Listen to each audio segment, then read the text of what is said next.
I've been noticing that my husband is very distracted lately. It's fantasy. We're at my son's soccer game. He has his head in his phone. He's got the laptop open. He's working on it. What is so distracting to you? It's fantasy. He was creating a pretend dream team. Fantasy. He's drafting his fantasy football team. There you go.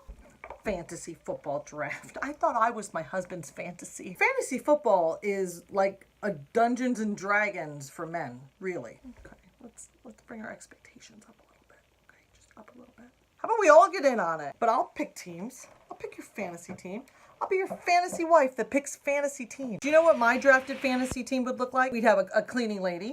Let's have 2 cleaning ladies. This is a fantasy team. I would like a chef, a tutor for the children. I would have a driver. Oh, wouldn't a driver be great? I'd have 2 nannies. Then I just kind of want somebody to fold my clothes. I would pay to have somebody fold my clothes, but I'm not paying because it's fantasy. Mommy needs to go get her hair done and I'd like a babysitter. Yeah, that's my fantasy team. Make it happen.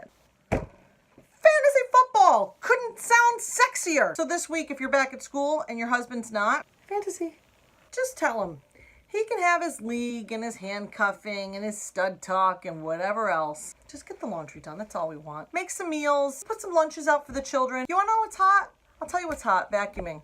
And vacuuming will get you weeks worth of fantasy football. Weeks. Fine. It's his fantasy. He's having fun. He's using his brain. He's having brain time with his new fantasy friend. And it's better than him slipping some dollar bills into Destiny's bikini bottoms.